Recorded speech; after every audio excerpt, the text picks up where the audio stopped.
out your question line, we'll give you 10. Oh, wow. Dope. Hi, guys. My name's Trina Nishimura. How's it going out there? I mean, like, it's Friday. It's good. You don't need to be scared. We're all friends here. Except for that guy. I don't know that guy. No, I'm just kidding. So hi, again. My name is Trina Nishimura. I'm a voice actor. All of you people way in the back, you don't have to be scared. We're all friends here. I don't even need this mic. This is the Trina Nishimura Q&A. You have the Q's, I have the A's, hopefully. If I don't, I will make them up as I go along. Somewhere out in the abyss of this sea of seats is my cousin, hi honey! I didn't know where you were. I just want to say hi. I didn't put my contacts in today, so I'm like, where's Jamie? I can't see her. Hi, that's my cousin. She's adorable. If you have questions, I have answers. It's weird that y'all are like over there. Do you come up here? Like, what's happening? Come on up, yeah, don't be shy, you're fine. It's weird that you're gonna like turn your back and be like, Trina, I have a question. But do you? Oh, there you go, that's smarter. That's smarter, I like it. No! Modern technology fail. You see there's a switch that turns on. Oh, there you go. We good, we good. That's why they give me the big bucks. Yas, queen, yas. Yes, queen. As tall as it goes. I'm good. Just the best do. Hi. Hi. So my question is, what's a role that you've done that you kind of wish got more love? Like there's a role that you really enjoyed and you're like, whenever somebody mentions it, you're like, oh, that role, hey. You know, you bring up an excellent point. So you may or may not know this, but I've done over 200 roles at this point, 200 voices. Aw, thanks, Puddin' Pop. Thanks, that's nice. Unnecessary, but nice. I can't remember all of them because I'm a jerk. That's 200. But if you'd like, you can Google me. I mean, buy me a drink, but then Google me. Roles that I wish got more love that did not receive all the snuggles and kisses that they needed. I would say probably there is a show called Negima that's really cute. See, I got one. But there's a character in Negima that's like a little frog. He's a little magical frog that actually looks like an edamame bean. And his best friend is a little cotton ball that's supposed to be a cat, but it looks like a cotton ball. This sounds very violent. It sounds like right? a violent show. But they're little friends in this magical world, and it's Shichimi and Matsu, and my best friend Brina plays Shichimi, and I play Matsu, and they're friends in real life, and they like each other. Sorry. So Matsu's amazing. He has a tagline and everything, and he sounds like this. His name is Matsu. He's an edamame bean frog, and he likes himself in a good way. That's it. So yeah, I love him. So I think that if people want to show a little love, that would be awesome. Can I drink this? Is this spiked? Is that okay? Thanks. I was not warmed up for that voice. Not at all. Not at all. Thank you very much. Thank you, love. Hi. Oh, hi. You look Hello, adorable. Christina. Oh, no, that's not my name. She's referencing a show Called Steins Gate. Yes. All right, by show of hands, who's seen Steins Gate? Come on, guys. Y'all are like the snooziest snoozers from Snooze Town. It's Friday. You're at SacAnime. You're off of work. You're hanging out with people that also like cartoons. Like, what else do you need out of life? It's like, oh, yeah, I know. I totally get that joke. That was a great joke. Blame Michael Chan for that, because that got stuck in my head. Yeah, J. Michael Tatum played Okabe and is also one of the writers for Steins Gate. And one of the ongoing gags, which everyone that raised their hands knows, is that he frequently calls J. Michael Tatum's character frequently calls my character by the wrong name and calls her Christina, but that is not her name. It's Makase. It is. It's Makase Kirisu. So, yeah, that's an excellent observation. Did you have a question? Yes. Yes. What if Makase and Okabe get married or something? Oh, do you ship Makase and Okabe? Yeah. Yeah. everybody does. Well, if they got married, then they'd probably have really messed up kids. Yeah. Like really smart, but like kind of off kids, you know? Not to say that if you get married, you have to have kids. You know, everyone has their choices. But yeah, that would be a cute couple, for sure. For sure. And I like the kissing. I didn't know they're gonna kiss in the series. I know, and then they totally smacked down. It was I awesome. know. Thank you for your question, Puddin' Pop. Oh, hi. How's it going? I'm good. Awesome. I already finished my movie, and thank you for the note for last time on Facebook. It helped me out last time. Oh, yeah, of Yeah. course, sweetheart. It's good to see you again. I'm glad you're doing well. All right. Oh, and my question is, what have you done that was best for Attack on Titan? What have I done that was best for Attack on Titan? Like what exactly do you mean? Like what have For like the character Mikasa or anything else? Sure. So how do I get into character or Yeah, maybe. Sure. Okay, yeah. So I play Mikasa Ackerman in Attack on Titan, which you may or may not know. Nobody's going to clap or applaud because it's Friday and you're in the worst place ever. It's like, oh my God. Come on, guys. It's Friday. Yeah. It's awesome. Come on. You're having a really good day. Yeah. As far as Mikasa Ackerman goes, I was really, really fortunate to have been cast as her. She's a super, super amazing character. And if I may get on a soapbox for a moment, I love her for a number of reasons. One of the primary reasons that I love Mikasa so much is that she is a strong female character, right? So when I started voice acting about 10 years ago, you could be a strong female character, but you also had to be hypersexualized.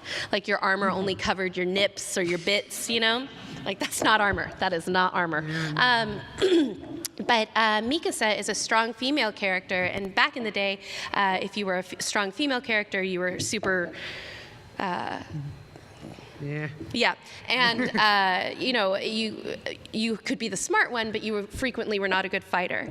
And it's a gender stereotype that I think Attack on Titan is shifting away from. Right? Yeah. Attack on Titan addresses a lot of social gender issues like. You know, gender stereotypes aren't just applied to women, they're applied to men too, which is also unfair. Like, you're not a man unless you're cut and you have an 8-pack and like all of those things, right? But Armin is a man and he's emotional and he's not a good fighter and he's smart and he cries a lot, but he cries. And similarly, there's an entire character in the show that is never identified as far as their gender. And I think that that's really, really interesting and it shows a really great shift away from just the norms. And it kind of points to something else happening in society that I'm really excited about. I just noticed that. I'm sorry, there was like a light. Which you guys already pressed on. So yeah, that's a roundabout way of saying that I love Mikasa Ackerman in Attack on Titan, and thank you for your question. All right. You're welcome. I love her too, and I like the second season. Thank you. Come on up. Oh, look, see, we're waking up. We're waking up. What's up, Puddin' Pop? Hello. Hello. Are there times that it's difficult for you to get out of character once you're done with the recording booth? Yes. Like? I'm just messing with you, man. Yeah, so for those of you that have seen Steins Gate, how many of you have seen the movie? Oh. Yes. See, you gotta get excited, guys. We gotta be happier than this. All right, I get some woos. I like the woos. Yeah, so in the movie, if I don't want to spoil anything, but if you haven't seen it, my character Makase cries a lot. Like, it's a very emotionally charged movie and show, and I recorded that over the course of about 3 months. So it was like going into work every day and just being tragically and heartbreakingly sad, and trying to constantly find that sort of well in my own personal life to pull from.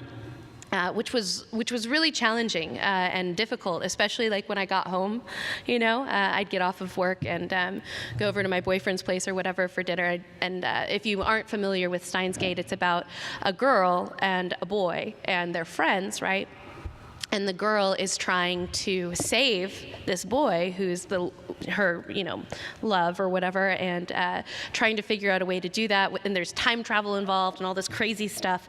And during the course of the entire movie, she's put off by him, and it's really that he's trying to save her, but she's like, you don't care about me, and this is really hard. And so I'd get off of work, and I'd like come home, and I'm tear-stained and emotional, and I'm like, babe, you're the worst. And he's like, are you recording that movie? I'm like, yes! What's wrong with you? Why don't you appreciate me? And he's like, are you hungry? And I'm like, yeah, I am. Can I even have some pizza? So there are times that it's hard to leave those things in the booth. I find that pizza helps a lot. Thank you. Thank you, love. Come on up, Puddin' Pop. Yes, yes. Hi, champ. Hello, Trina. Okay, my question is, from all those Funimation series and the characters you know from when you did Attack on Titans and Strike Witches, so what is it like meeting other new people that came from the different brands of animes or games they did, like Attack on Titans?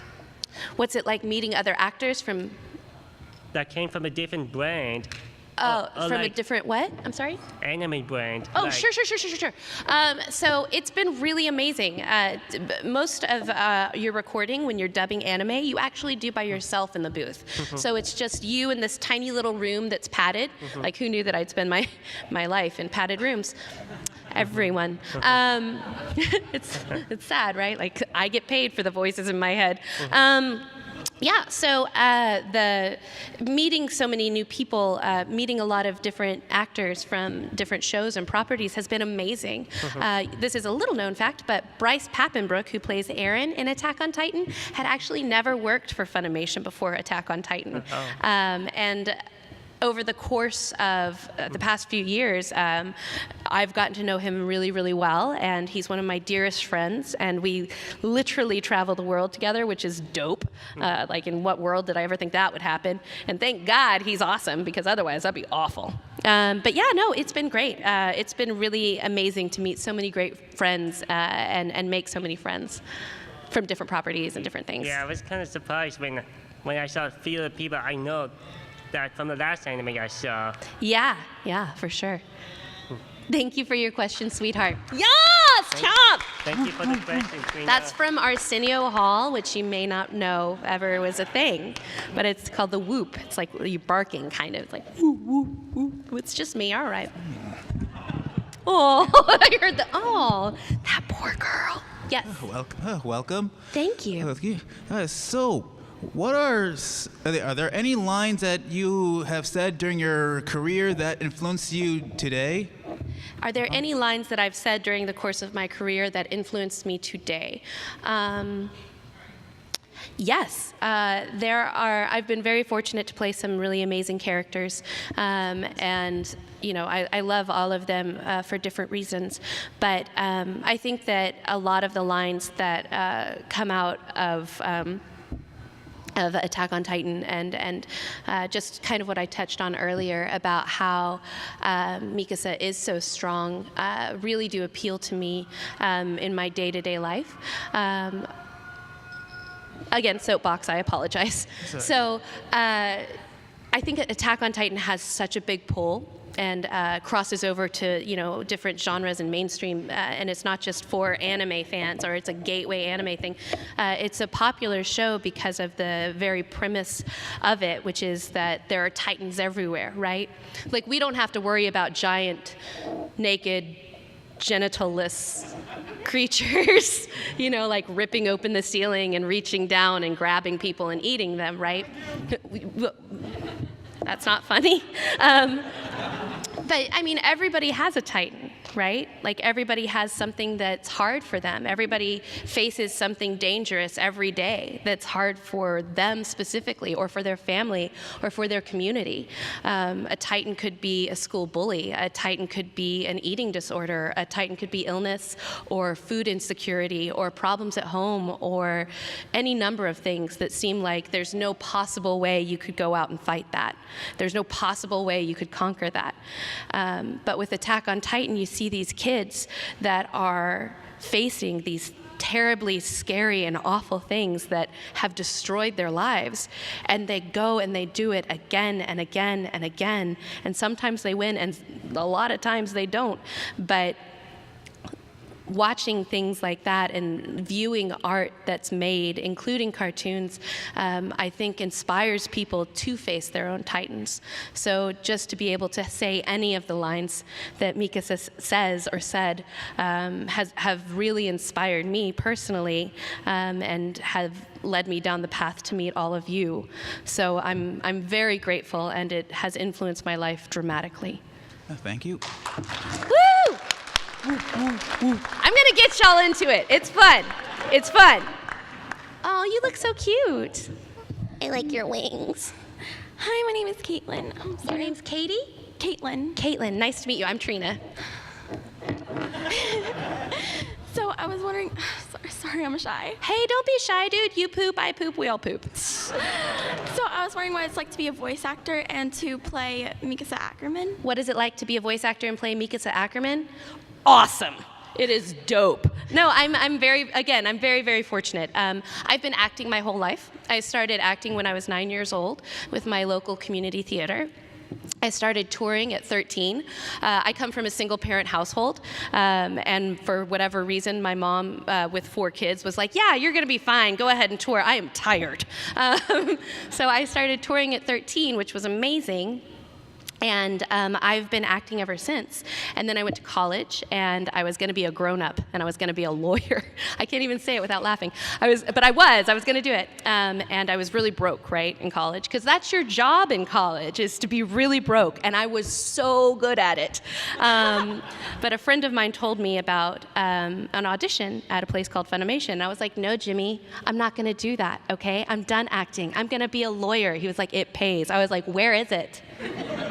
God. So being able to pursue my passion that has been what I've done my entire life, which is performance, has been a dream come true. I can honestly say that when I was a kid, I never thought in a million years that I would be able to be just a working actor, because it is such a crapshoot. Can I say crap? It is such a gamble. And I've been very, very fortunate, and I just feel really lucky to be part of any sort of performance aspect in acting, and I feel really lucky to be able to be here with you. That's amazing. You're amazing, Puddin' Pop. Thank you, Caitlin. Bye. Look at her little wings. They're glittery. I like it. Long time no see. It's been too long. It has been. Too long. I know it. Don't I know it? First off, before I get to my question, full disclosure, y'all, if you haven't seen Steins Gate, watch it. It's amazing. The dub's even better. Like, really, really good. Full disclosure, I love Steins Gate. Shh. I'm sorry. I'm listening to you. No problem. So my question was, so I kind of asked Tatum this a little bit because he adapted the script for it, and he talked about how, like, just the context and how much context you guys aren't really given much context to begin with, because you record your own scenes. It's not like you're seeing everything that's happening without your character in it. Okay, so multiply that with Steins Gate. How confused were you, and how much context were you given, and how difficult of a process, I guess, was it? Sure. Do you mind if I explain something real fast, just in case people got lost in there? Yeah. Okay. So when you actually record, right, you record by yourself, like I said, in the padded room. So you have 2 different computer screens in front of you, or monitors, that's what they're called. I went to college. And one has the script, the English adaptive script. So whenever a property is acquired by a company, the animation and the script are sent over. So then the script is translated into English, and then English adaptive writers get that script, and they write the lines so that, 1, the integrity of the creators is maintained, and 2, so that more complex things, or things that wouldn't necessarily translate into a Western sort of understanding, cultural differences. Right. Yeah. It's adapted, right? So further, all of the mouth movements have already been illustrated and animated. So my job as a voice actor that does dubs is to make sure that the words all fit in the flaps, so it doesn't look like Godzilla. Do you guys remember that? It's like, she's in, oh no, it's Godzilla! You know, because that's not it. Aren't you in the new Godzilla? Oh yeah, I am. Yeah, I'm in Godzilla. I mean, Cheap plug. thank you. Yeah, no, that's awesome. It's called Shin Godzilla. It's dope. So yeah. So after all of that is done, then you step into the booth, and you don't know what you're going to record the day you record it. You just kind of go in blind, and so usually it's a little bit challenging because you you go in blind and you are expected to record whatever that scene is. And sometimes you know ahead of time and can prepare yourself, and sometimes you have no idea. Well, with Steins Gate, they go to different world lines, and my character is in different places depending upon what happened in that world line. Like maybe on world line A, she's really angry at Okabe, and maybe on world line B, she's totally enamored with him, and maybe on world line C, you know, she has to poop. I don't know. So you go in and you try and figure out where she is throughout the plot twists. And what made it even more challenging is it wasn't like, oh, on Tuesday we're going to record world line A, on Wednesday B. It was like, oh, it's Tuesday, we're going to go A through Z, so get ready. But most of that was handled beautifully by the amazing director Colleen Klinkenbeard. She's so talented, and there is no way I could have navigated that without her. She's very, very smart. I knew nothing about string theory or time travel or theories about time travel until that show, which was really embarrassing. I have 3 siblings, as I mentioned. And I went to lunch with them when I was cast, and I was like, man, like I just got cast in this crazy show about time travel. And my brother was like, yeah, you've read Stephen, the Hawking's book, right? I was like, the what? And he was like, yeah, you know, the guy. I was like, oh, the mean guy. And he's like, that's offensive. I was like, oh, yeah, you're right. And Teresa was like, actually, I just borrowed Tara's, and you can have mine, and like pulls it out. It's this giant like thing. I was like, that is offensive. Everyone has got that. But yeah, so it was challenging, but amazing. So thank you for your question. Thank you. Okay, nice! Arsenio Hall. Come on, guys. Arsenio Hall. Yes. What's that? Oh, I was just testing the mic. Oh, sure. So have you ever had a moment when acting, because anime, there's a lot of crazy dialogue, a lot of really zany humor. Sure. Have you ever said anything that you're like, did I really just get paid to say that? Yeah, there was a character, so there's a thing called WALA. It's an inappropriate acronym so if it was it stands for with all actors.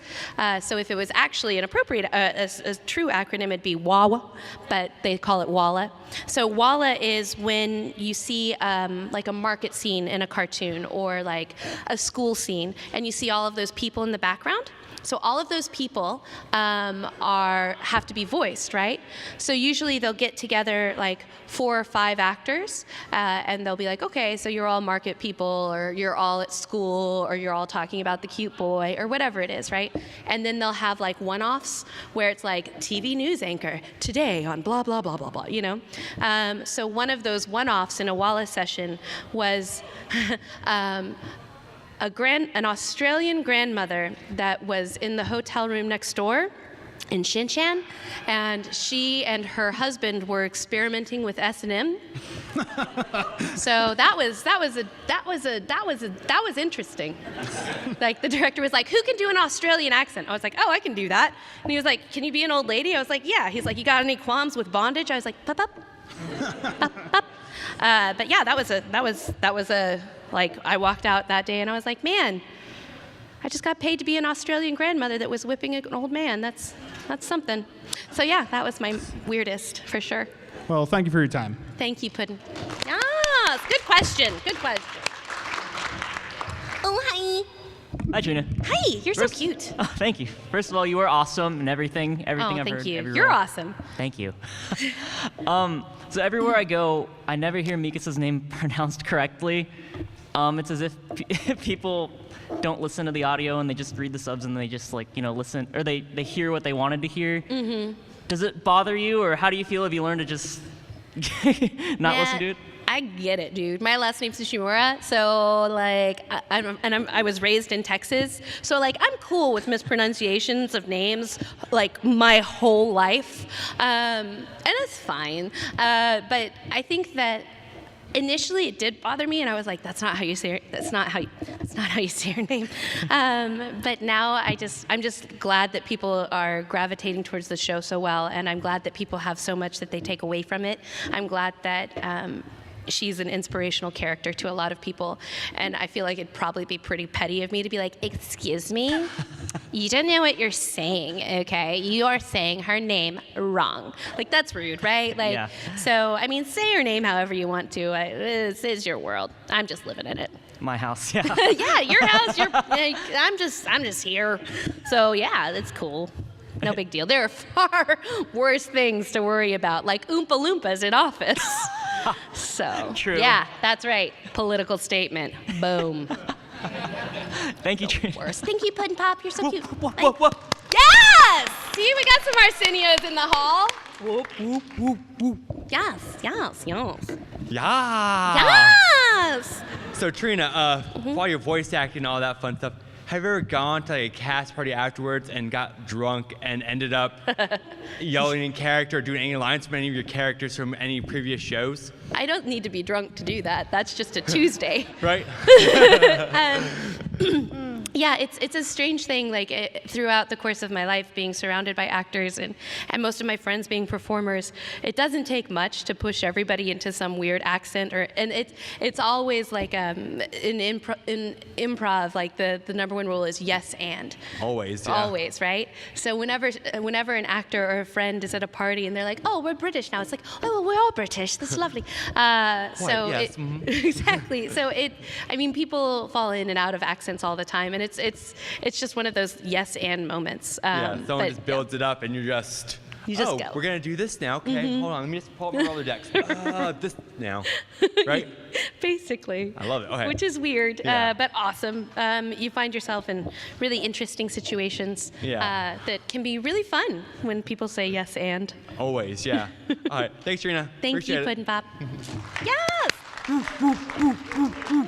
Yes, Kirito! Yes, Kirito! Hi, it's an honor to meet you, Trina.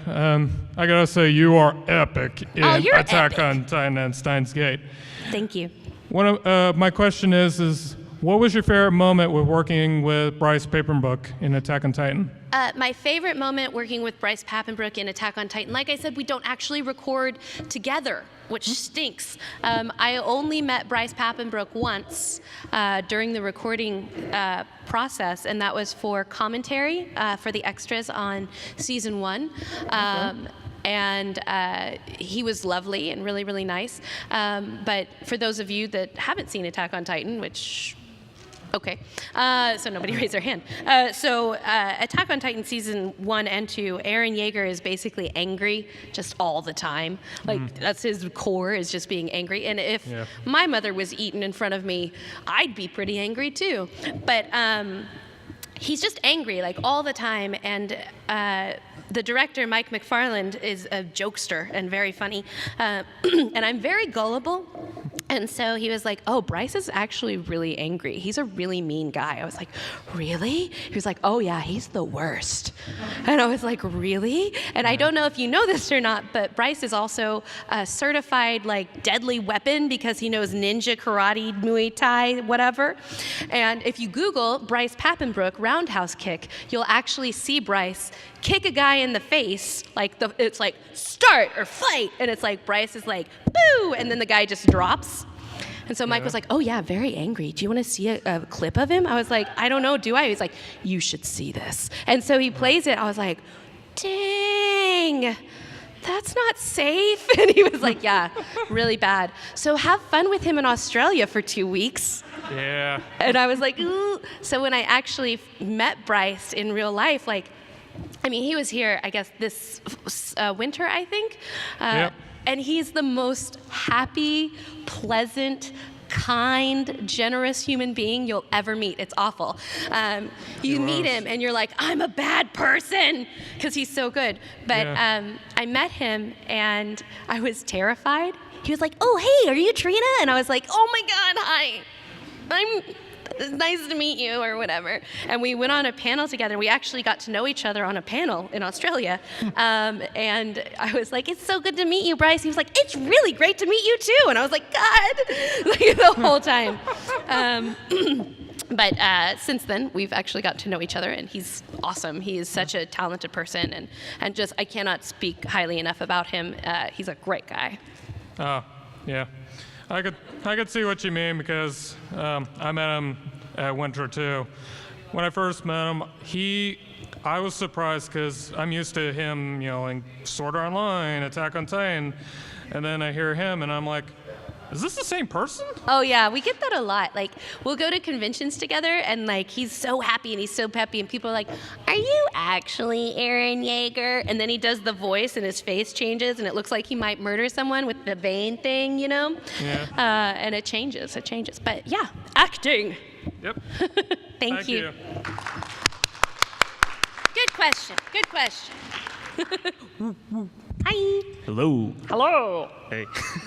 Sorry. So I recently watched a show called "And You Never Thought There Was a Girl Online." I love that movie or series. I really like the girl you play, Akko. Akko is fly as F. I love Akko. Yeah, she's hilarious. She's insane. That gives you that question. So, like, as you know, she's a person who like can't tell the difference between like reality or video game. Like, she treats life like she's playing an MMO. Her IRL husband knows like his real husband or something. And I was wondering, like, when playing as her, do you have like trouble relating to like acting as her, or do you find like some way to relate to her in some way when you're acting as her? So if you haven't heard of the show, it's really dope. It's called And You Thought There Was Never a Girl Online. The director is named Chris George. If you're not friends with him on Facebook, you should totally follow him on Twitter and Facebook and all the things. It's Chris without the H, C-R-I-S, George. He's awesome, and he cast me as Akko, and Akko is this super awkward teenager girl who like is just so excited about everything, and she's amazing. And she marries this guy in the game, and in real life goes to school with him and finds out who he is. And she's like, "We're married now, right?" And like really honestly believes it. And I thought it was awesome, because who doesn't like? I mean, I went to high school. Like, I remember being completely like about a dude and being like, "We're in love, right? Like, you held my hand, so that basically means we're married." Like, that's crazy town. But I've been there, and I liked it. That didn't work out. He and I didn't work out. He ended up being really weird, and he was like, "We just don't dance." I'm like, "So we're gonna have babies?" And he's like, "Oh my God." So yeah, but no, she was really fun. I like how extreme she was about everything. Like, if it was like something bad, it was the end of the world, and if it was something good, it was like everything. So yeah, she's awesome. Cool. Thank you, Puddin' Bat. Yes, good question. Applause for the good question. Hello. Hello. This is my first con, so I'm so happy you're here. Hey, welcome to the party. Awesome. It's really fun. I've noticed. So I was wondering, you have pretty long hours in the studio, from what I understand, usually, just in general. I wanted to know what some of your vocal warm-ups were. Sure. So it depends on the show, as far as how long you record. It depends on the voice. It depends upon a lot of things. Ideally, you want to have a lot of long hours, but that's not always the case, and sometimes it is. As far as vocal warm-ups go, for me, it's dependent upon primarily upon the project. So if you're doing like any sort of industrial work is like,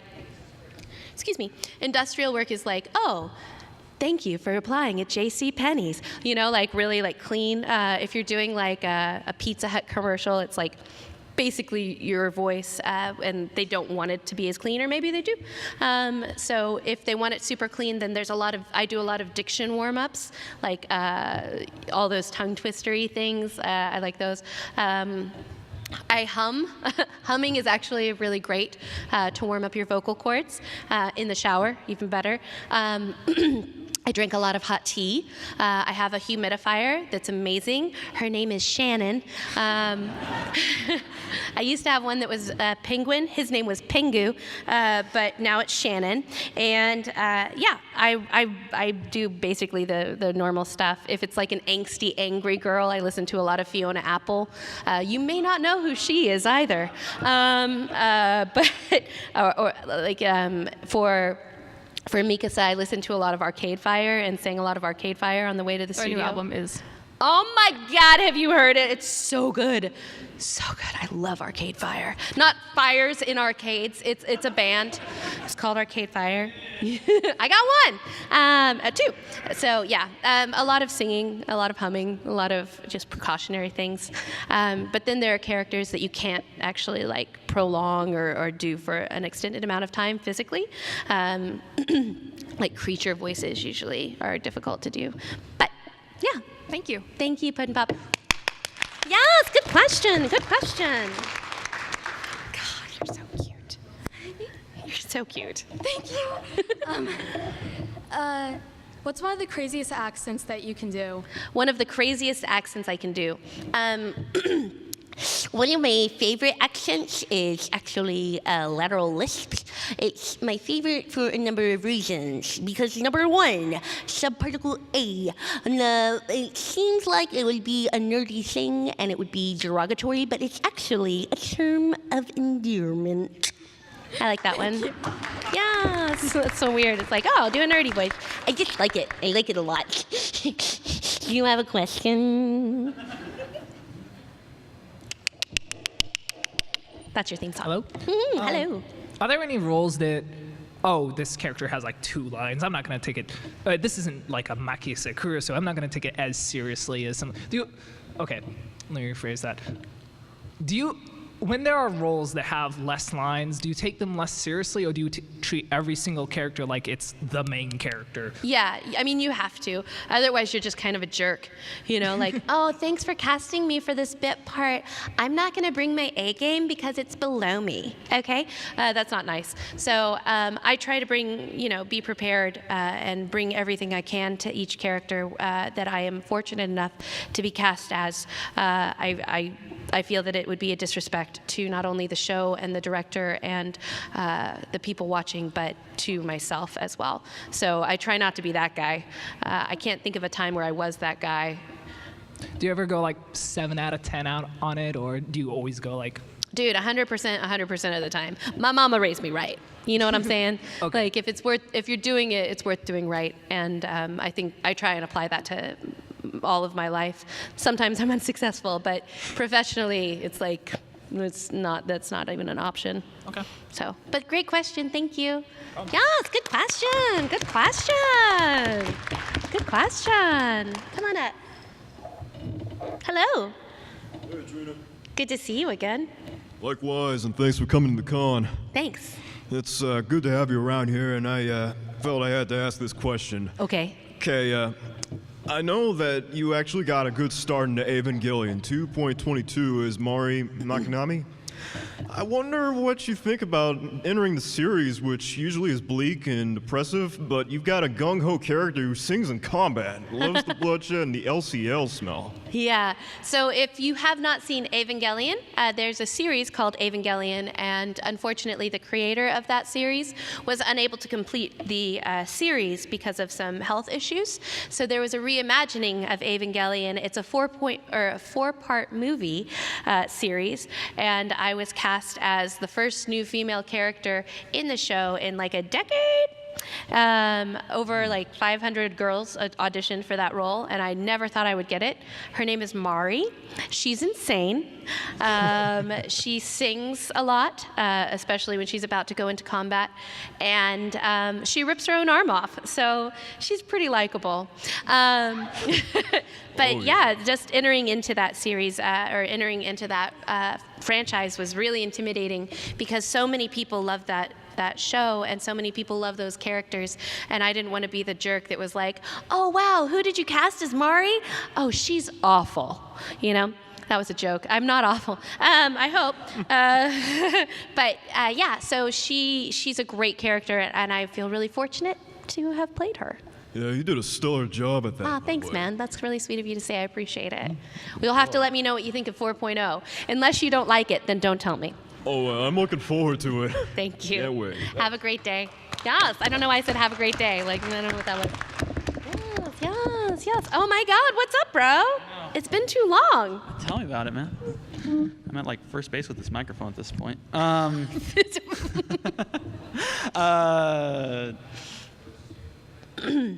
Okay. You okay? I have a question, you see.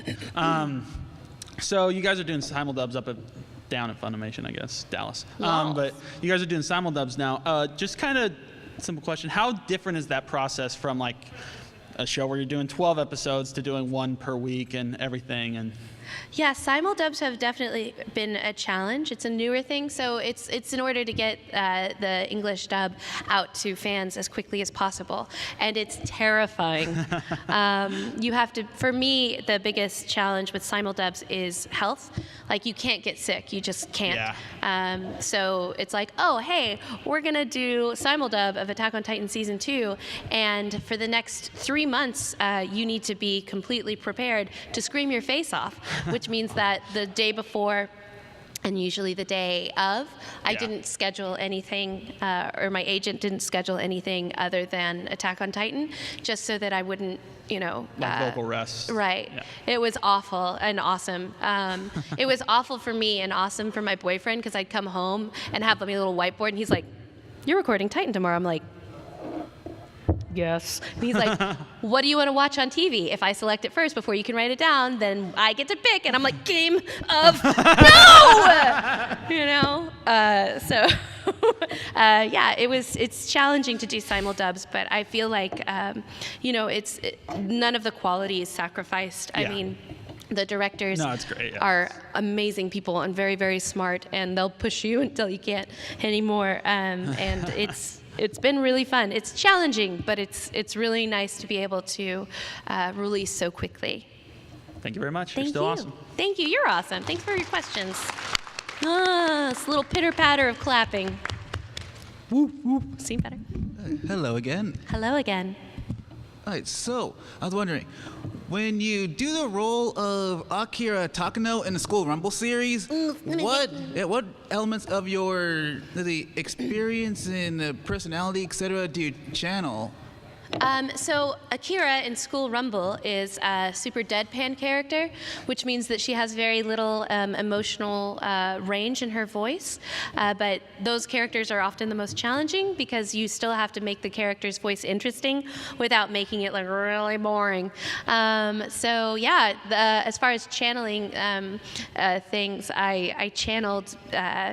You know when you're like sitting somewhere and you really don't want to be there, like maybe you're getting a lecture, or maybe you're in college and maybe you had a little too much the night before and you're just like, my life is over. So a lot of it goes, I got a lot of her range from that. And also Brina Palencia, who is here, she was the director for School Rumble and was super helpful in guiding me through that process. Awesome, thank you. Thank you. Speech. Thank you, that's good. That was good. Cool. Hi, oh, you look great. Thanks. Have you ever cosplayed a character you voice acted? Yes, I have, but not in public. No. I have a fierce love of clothing and designers and fashion, and I think that a lot of my characters have amazing outfits, and I would like to cosplay as my characters, but I'm very particular, so I have like bits and pieces of each character, and also I'm fortunate enough to meet so many people and know like, oh, don't buy the straps or the braces, the leg braces for Attack on Titan. They take forever to put on, So I have little bits and pieces of each character, and once I feel pretty confident about putting it all together, then I will definitely be cosplaying more. Thank you for your question. Thank you. Yes, woo, woo. Is that the end of the questions? One more question. We can take one more. You're fine. Come on up. You're good, Puddin' Pop. It's cool. We got time. Do you, bro. Hello, Do you. Trina. Hello. So I know from all the animes that you did, is that a pattern about how your character gets knocked down by another. I mean, some certain characters like Sinahara, like, do you know that your character was going to get knocked down by another character, all because he or she got caught something that caused them to fall? Like, do I know in advance? I mean, It's okay. Take your time. I noticed that from all the anime roles you did, do some of the Funimation character, does it contain like signature quotes like? Oh, sure. Like taglines. Yes? Yeah. Yes, for sure. There are a few. So one is Nadia from. Is it El Cazador? Yes, El Cazador de la Bruja. Thank you. And she is a bounty hunter. She actually sounds quite a bit like myself, and because it's me. But yeah. So her tag. Would you like to hear her tagline? Yeah. Yeah. All right. You got any last words, Sam? Ta-da! Oh, thanks for the woos. That was nice. Thank you. Anyone else have any questions? Yes, you do. I'm sorry. I thought you were just sitting. That was my bad, bro. My bad. What's your favorite Fiona Staples song? Fiona Staples? What is your favorite? Oh, I said Apple. Fiona Apple. Oh, Fiona Apple. Oh, what is your favorite song? Paper Bag. Nice. But yeah, that's a good one. I'm sorry. I don't know who Fiona Staple is. I feel less cool. Do you guys get that? I mean, some of you probably don't. Yeah, for sure. Like, as you age, there will be things that happen to you, and you'll be like, oh man, I used to be so cool. And people are like, hey, have you heard about blah, blah, blah? And you're like, oh man, I used to be so cool. Or acronyms, that's a whole thing. Also, we used to text acronyms and short things because we were charged by the symbol. That was a thing. So instead of thank you, it was TY. That was to save money. We don't need to save money anymore. We have iPhones. Why can't we say thank you? I'm going on an old person rant. I'm sorry. That was an old person. Like, YOLO, you can type out, you only live once. That's not that hard. YOLO. I'm old. I'm sorry. But thank you so much for coming. So if you would like, how many of you are only here for today? Okay. Did you guys get all your autographs and pictures that you wanted? Dope. Awesome. Well, my name again is Trina Nishimura. If you would like, I am here all weekend. I will be signing at my table starting tomorrow morning at 10 a.m. I hope you have a really great convention, you guys, and thank you, SacAnime.